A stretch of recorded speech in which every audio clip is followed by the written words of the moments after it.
नमस्कार, आप सभी का स्वागत है।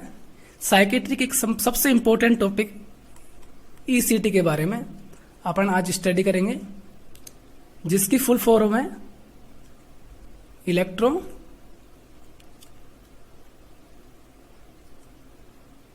Conversion therapy.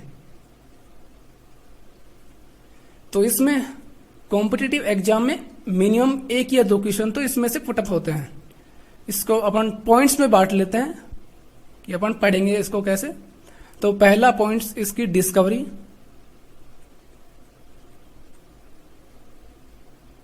डिस्कवरी कब हुई, किन्होंने की।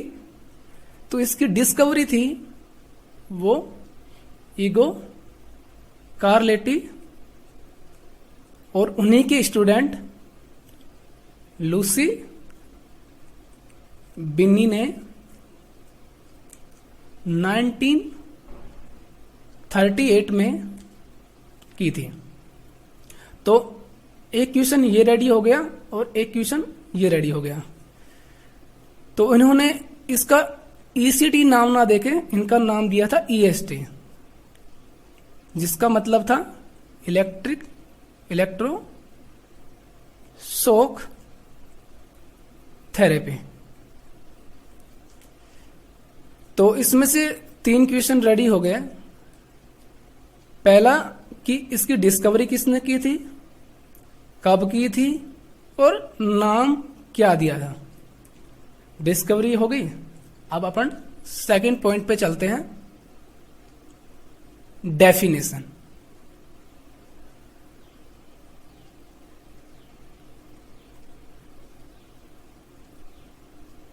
डेफिनेशन तो डेफिनेशन में से बहुत सारे क्वेश्चन आते हैं उसके बीच बेस में से। तो ये एक पेनलेस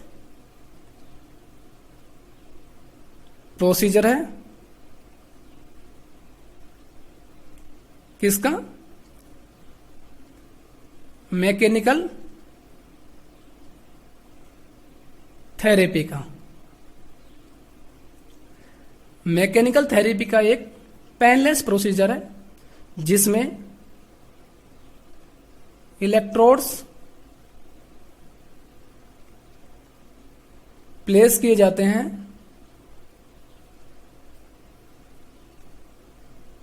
टेम्पोरल रीजन में, जिसमें करंट फ्लो किया जाता है और जिससे कन्वर्जन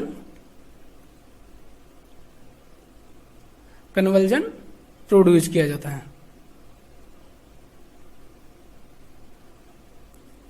कन्वर्जन की 2 स्टेज आती हैं। ओरा को छोड़ के इसमें आती है क्लोनिक और दूसरा टोनिक। ये 2 स्टेज इसमें प्रोड्यूस की जाती है। इसमें ओरा स्टेज नहीं आएगी।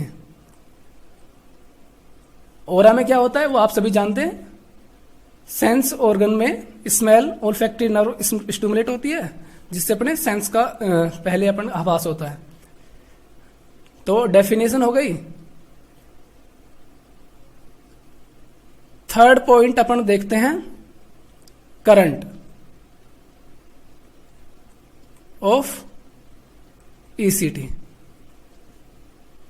सबसे इंपॉर्टेंट और सबसे ज्यादा क्वेश्चन इसी में से पूछे जाते हैं, करंट ऑफ ईसीटी। इसको अपन 3 पॉइंट में देखते हैं। करंट कितना दिया जाता है? तो इसमें करंट दिया जाता है 70 से 130 वोल्ट। ये कितना एक्सटेंड कर सकते हैं? 130 से 150 वोल्ट तक एक्सटेंड कर सकते हैं। किस कंडीशन में? अगर पेशेंट लिथियम थेरेपी पे हो या फिर कन्वर्जन प्रोड्यूस नहीं हो रहे हो। अब लिथियम थेरेपी में क्यों दिया जाता है, ये अपन लिथियम जो अपन पढ़ेंगे लिथियम थेरेपी तब अपन समझेंगे। और दूसरी, कन्वर्जन प्रोड्यूस ना हो रहे हो तो इसको एक्सटेंड कर सकते हैं।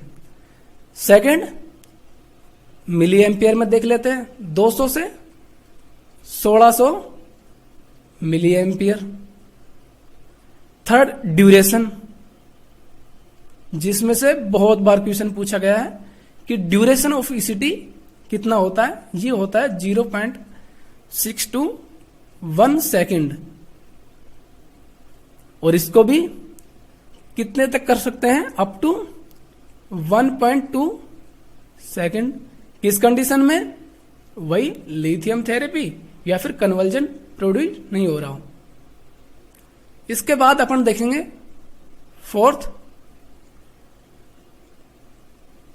Placement of ECT. ईसीटी का प्लेसमेंट कहां किया जाता है, अपन ने अभी पढ़ा बाई टेम्पोरल रीजन में। उसमें भी अगर एग्जैक्ट पॉइंट की बात करें तो ये अपना ईयर हो गया और ये आई। तो ईयर का जो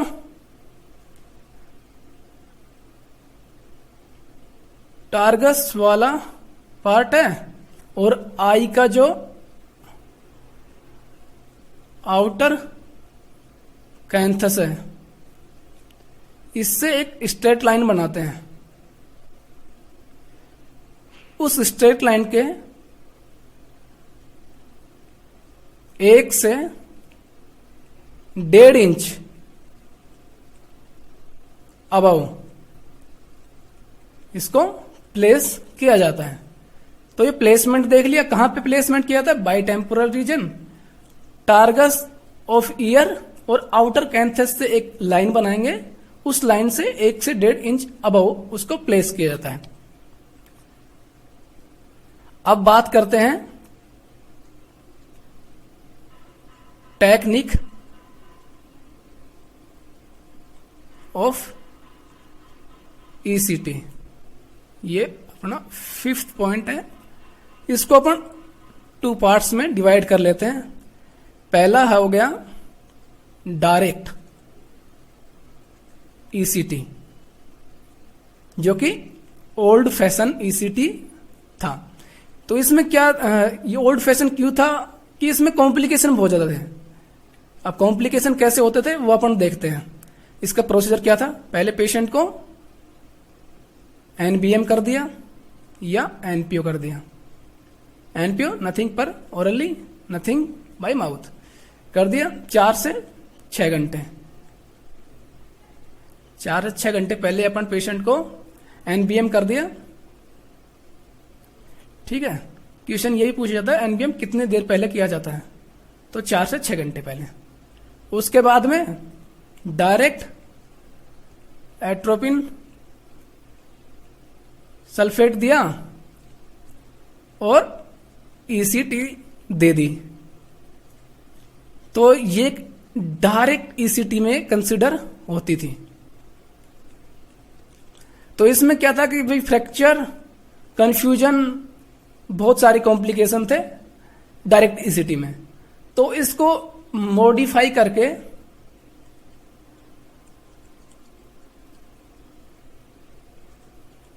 मॉडिफाई या इनडायरेक्ट ईसीटी बना दी। अब इसमें क्या किया,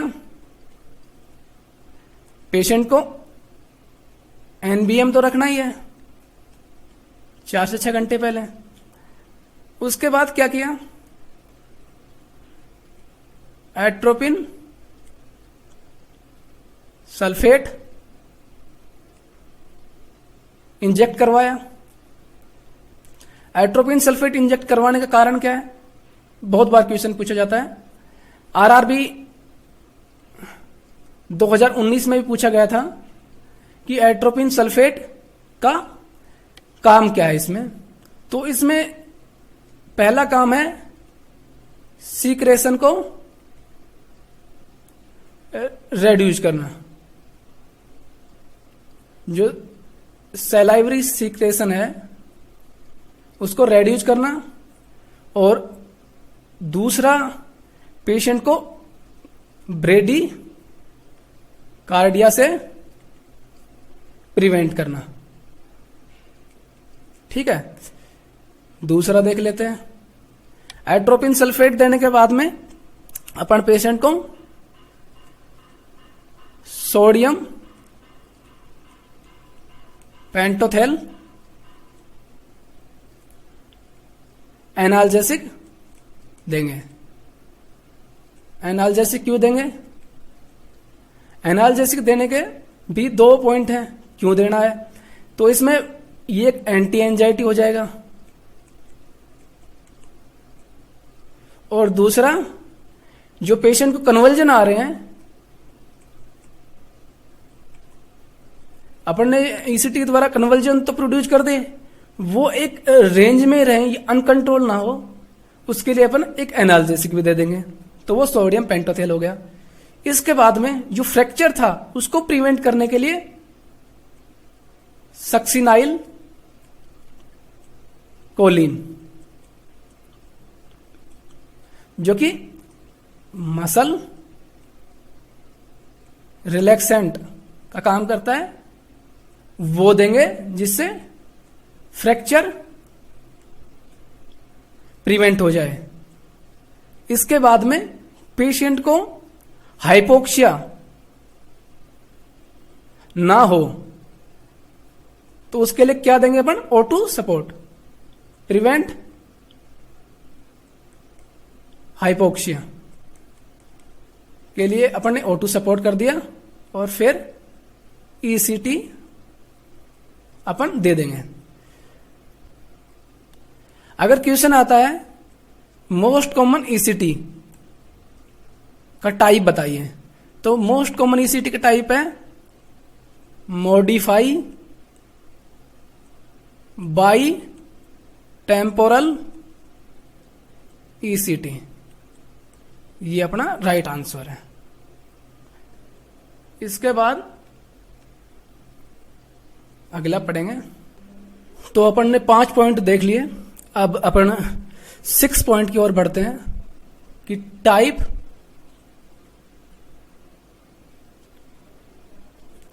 ऑफ ECT। ECT के टाइप कितने होते हैं? पहला बाई टेम्पोरल, और दूसरा यूनी टेम्पोरल। बाई टेम्पोरल अपन ने देख लिया, पढ़ लिया, कहां पे प्लेस करते हैं सब अपन ने देख लिया। यूनी टेम्पोरल बहुत कम यूज होता है। इसको अपन देखे तो ये एक साइड के अंदर टेम्पोरल रीजन पे इसको प्लेस किया जाता है। प्लेस कहां पे करते हैं? प्लेस करते हैं इसको non dominant side of brain.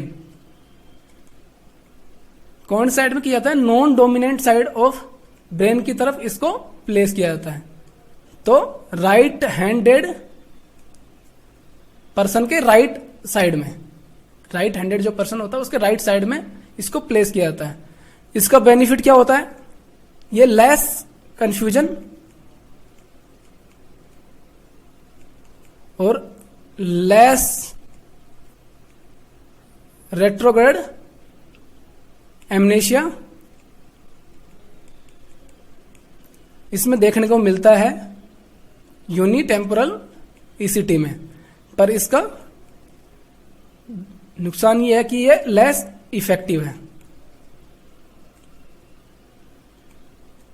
ये लेस इफेक्टिव है। तो अपन ने टाइप देख लिए। अब देखते हैं point number 7, indication of ECT। कि कौन कौन सी कंडीशन है जिसके अंदर अपन ईसीटी को करेंगे। तो सबसे इंपॉर्टेंट है सुसाइडल, आइडिया आ रहे हों या अटेम्प्ट कर चुका हो सुसाइड। और सेकंड सबसे इंपॉर्टेंट है डिप्रेशन के अंदर ईसीटी परफॉर्म किया जाता है। थर्ड देखते हैं, थर्ड है सिजोफ्रेनिया। सिजोफ्रेनिया में कौन कौन से हैं, इसको अपन दो भागों में बांट लेते हैं, ए और बी करके।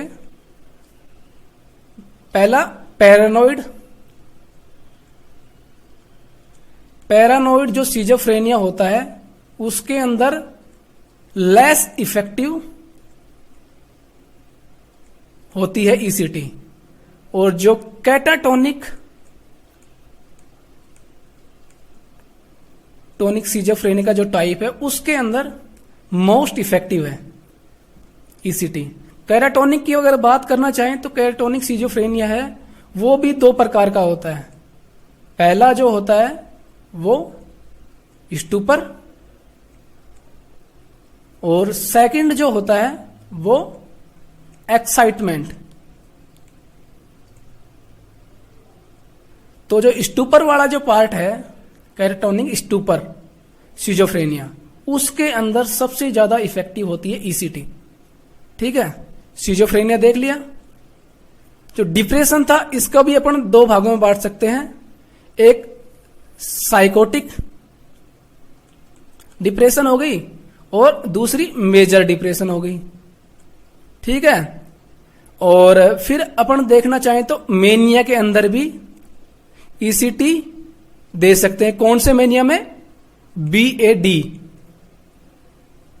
बीएडी जो टाइप है मेनिया का उसके अंदर ईसीटी दे सकते हैं। तो बीएडी क्या होता है वो अपन मेनिया वाला जो टॉपिक होगा उसमें कवर करेंगे। तो ये इंडिकेशन हो गए मोस्टली। अब बात करते हैं कॉन्ट्रा इंडिकेशन की।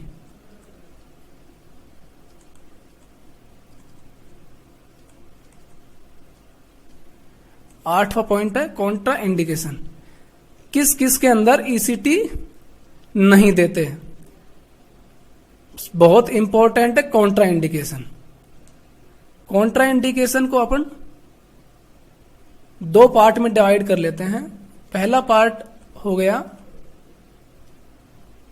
एब्सोल्यूट कॉन्ट्रा इंडिकेशन, और सेकंड जो पार्ट हो गया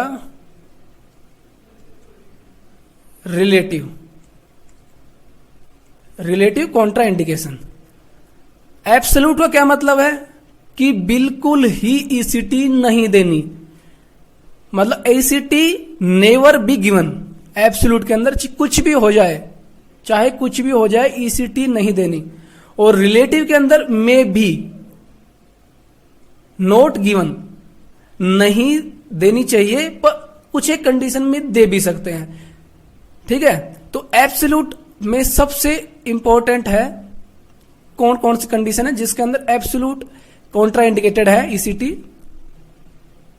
पहला अगर इंक्रीज आईसीपी है, इंट्राक्रेनियल प्रेशर अगर उसका बढ़ा हुआ है तो उसके अंदर ईसीटी नहीं दे सकते। सबसे इंपॉर्टेंट है, बहुत बार क्वेश्चन आया हुआ है कि अगर आईसीपी इंक्रीज है तो उसके अंदर ईसीटी नहीं दे सकते। प्रायोरिटी बेस पे अगर बात करें तो भी यही आएगा, सबसे प्रायोरिटी पे इंक्रीज आईसीपी रहेगा। सेकंड क्वेश्चन, सेकंड जो कॉन्ट्रा इंडिकेशन का सेकंड जो पार्ट है वो है ट्यूमर। ब्रेन, अगर ब्रेन ट्यूमर है तो उसके अंदर भी ईसीटी नहीं देनी चाहिए, बिल्कुल नहीं देनी चाहिए। थर्ड देख लें, थर्ड आएगा अगर बॉडी के अंदर मेटेलिक इंप्लांट है, क्योंकि इसके अंदर करंट फ्लो होता है। फोर्थ देख लें अगर पेसमेकर आर्टिफिशियल अगर पेसमेकर पेशेंट को डले हुए हैं तो उसके अंदर भी ये एब्सोल्यूट कॉन्ट्राइंडिकेटेड है। ठीक है, अब बात कर ले रिलेटिव कि किस किस कंडीशन में may be note be given. तो इसको भी अपन कुछ एक पॉइंट में देख लेते हैं। पहला, अगर प्रेग्नेंट वुमेन है तो उसके अंदर नहीं देनी चाहिए, वो भी कौन से, फर्स्ट ट्राइमेस्टर के अंदर। पेशेंट को अगर ग्लूकोमा है उसके अंदर भी ईसीटी नहीं देनी चाहिए। पेशेंट को अगर ऑलरेडी एमआई है उसमें भी नहीं दे सकते। पेशेंट को फ्रैक्चर है तो अपन ने पढ़ा था फ्रैक्चर होता है, तो फ्रैक्चर के अंदर भी ईसीटी नहीं देते। फिफ्थ कंडीशन, अगर पेशेंट की एज लेस देन 14 ईयर है तो भी ईसीटी नहीं दे सकते। तो अपन ने कॉन्ट्राइंडिकेशन पढ़ लिए जो 2 प्रकार के होते हैं और उनके बारे में अपन ने देख लिया। अब बात करेंगे ईसीटी के complication. Point number 9, complication of ECT. ECT देने के बाद क्या कॉम्प्लिकेशन देखने को मिलते हैं? तो सबसे मोस्ट कॉमन, सबसे ज्यादा क्या कॉम्प्लिकेशन देखने को मिलता है? कंफ्यूजन और रिट्रोग्रेड एमनेशिया। सबसे ज्यादा ये कॉम्प्लिकेशन अपने को देखने को मिलता है ईसीटी के बाद में, कंफ्यूजन और रेट्रोग्रेड एमनेशिया। अगर रेट्रोग्रेड एमनेशिया का रिवर्ट टाइम देखें तो वो होता है, कई बार क्वेश्चन पूछ लेता है कि revert time of retrograde amnesia के अंदर कितने टाइम बाद मेमोरी आ सकती है? वो होता है 1 वीक से 6 मंथ के अंदर मेमोरी रिवर्ट हो सकती है। ठीक है। Second, fracture. Most common complication में ये भी आता है फ्रैक्चर। सेकंड नंबर पे अपन इसको कंसीडर करेंगे। फ्रैक्चर भी कहां देखने को मिलता है? लंबार वर्टिब्रा के अंदर ये फ्रैक्चर देखने को मिलता है। इसको प्रिवेंट कैसे करते हैं वो भी अपन ने आगे देखेंगे नर्सिंग केयर में कि कैसे केयर करते हैं। फ्रैक्चर हो गया। उसके बाद डिसलोकेशन ऑफ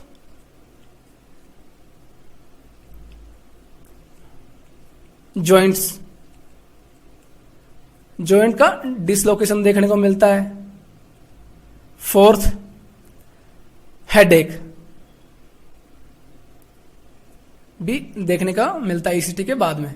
तो ये कुछ एक कॉम्प्लिकेशन हो गए इसके ईसीटी के। अब पॉइंट नंबर 10, फ्रीक्वेंसी क्या होती है?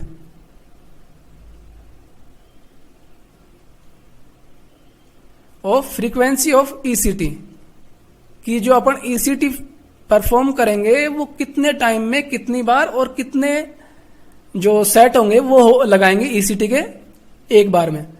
तो जो नॉर्मल नंबर होता है,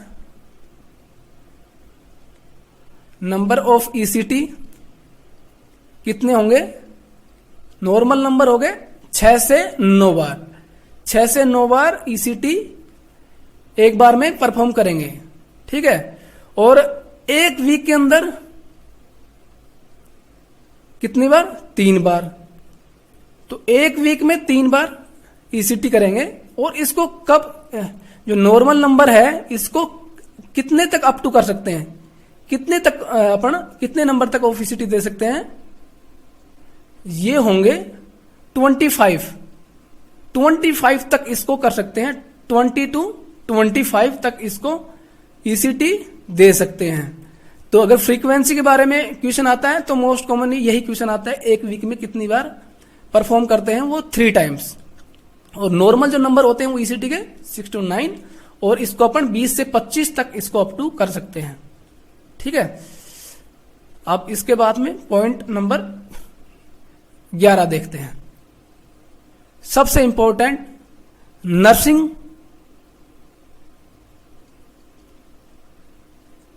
केयर। नर्सिंग केयर क्या होगी ईसीटी में, इसको भी अपन 3 पार्ट्स में डिवाइड करेंगे समझने के लिए। पहला बिफोर, ड्यूरिंग,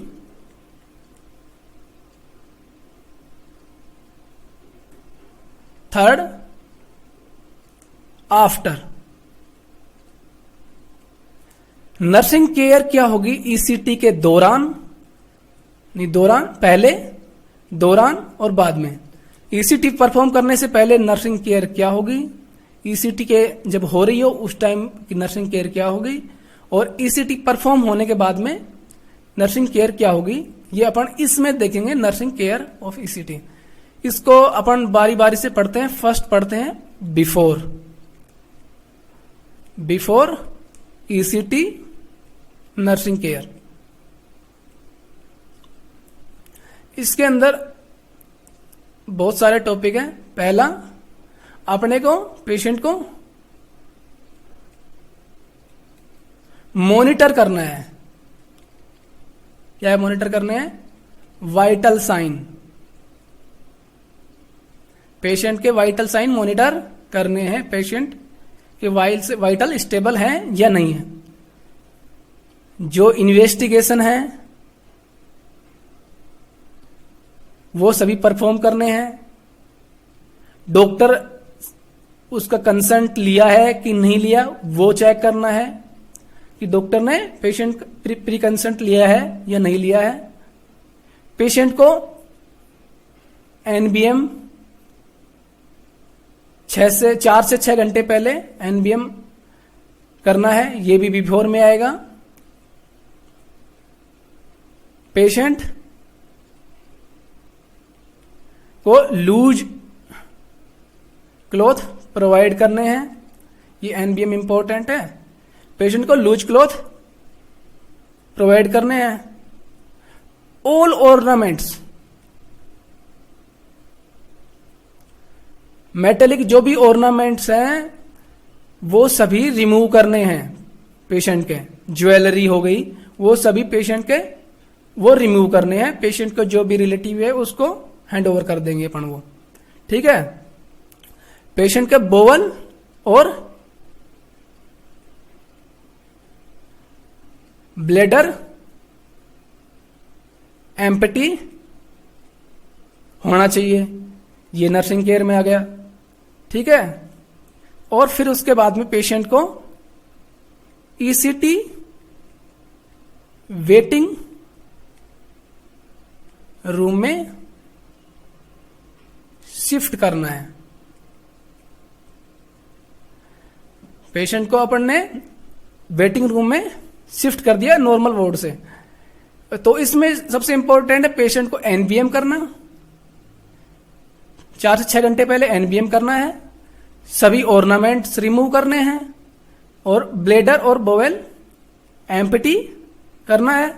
और एक पॉइंट इसमें रह गया कि पेशेंट के हेयर वॉश करना है और बालों को टाई करना है।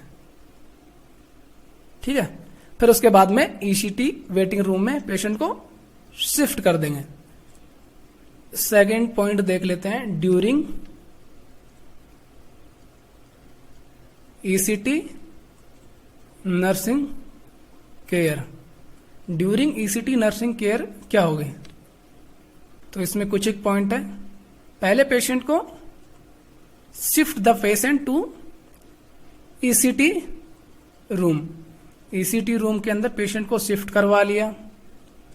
पेशेंट को सुपाइन पोजीशन दे दी, provide position supine to patient. Administer all drug according to doctor advise. Doctor ने एडवाइज कर रखी है वो सभी ड्रग अप्लाई कर दी, एडमिनिस्टर कर दी। माउथ गैग दे दिया पेशेंट को, एस्पिरेशन ना हो उसे प्रिवेंट करने के लिए माउथ गैग दे दिया। पेशेंट को रेस्ट इन कर लिया।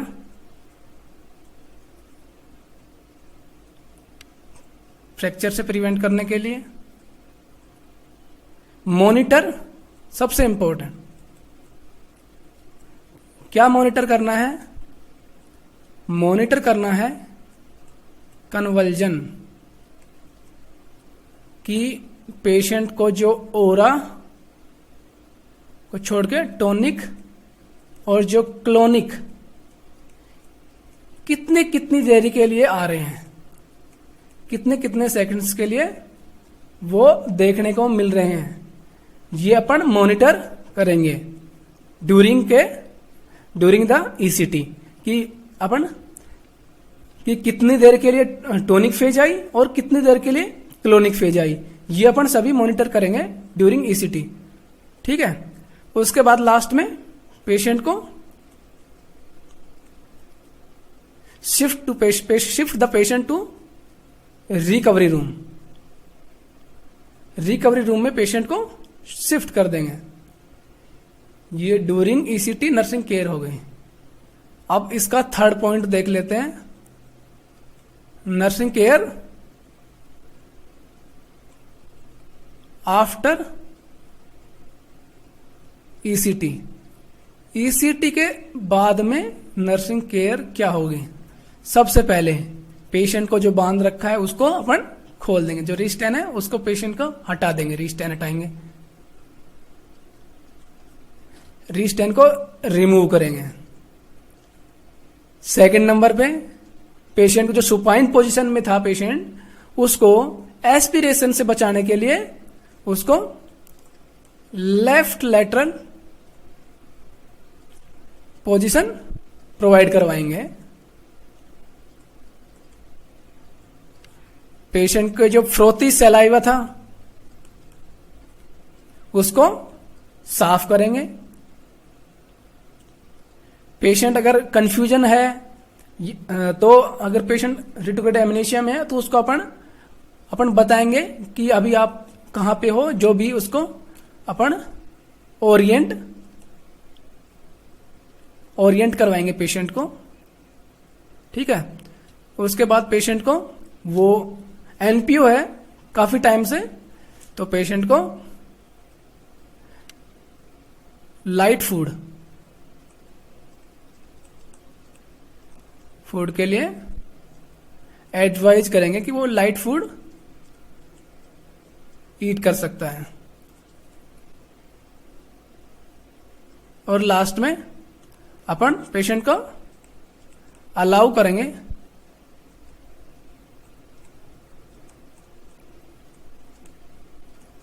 किसके लिए? डेली जो एक्टिविटी है,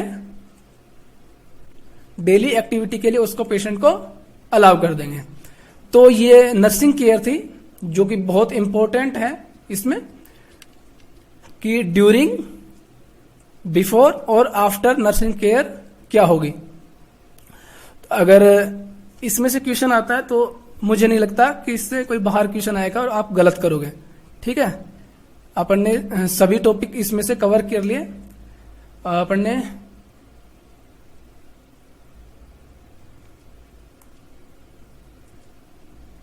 आज क्या क्या पढ़ा, स्टार्टिंग से देखते हैं। ईसीटी की अपन ने डिस्कवरी देखी कि डिस्कवरी किसने की, ईसीटी की। उसके बाद अपन ने देखा डेफिनेशन में कि कहाँ पे प्लेस होता है इलेक्ट्रोड्स, क्या मैकेनिज्म रहती है, और इसमें कन्वर्जन की क्या क्या स्टेप इसमें देखने को मिलती हैं। इसके बाद करंट जो करंट होता है वो ईसीटी में कौन सा करंट यूज किया जाता है, कितना ड्यूरेशन होता है, वो अपन ने देखा। प्लेसमेंट देखा अपन ने कि कहां पे प्लेस करते हैं ईसीटी को।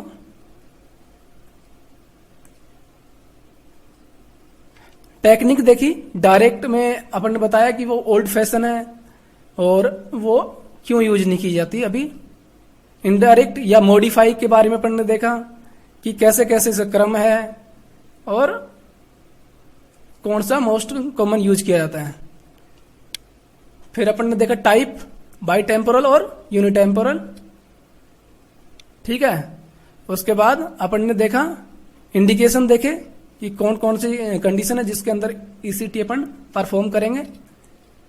फिर अपने कॉन्ट्रा इंडिकेशन देखे जो बहुत इंपॉर्टेंट है, एब्सोल्यूट और रिलेटिव। फिर अपन ने कॉम्प्लिकेशन देखे कि कौन कौन से कॉम्प्लिकेशन ईसीटी के बाद में देखने को मिलते हैं। फिर उसके बाद फ्रीक्वेंसी देखी कि ईसीटी कितनी कितनी बार दी जाती है। फिर नर्सिंग केयर में अपन ने 3 भागों में देखा, बिफोर, ड्यूरिंग और आफ्टर क्या क्या नर्सिंग केयर होगी, उससे अपन ने रिलेटिव सभी चीजें देखी।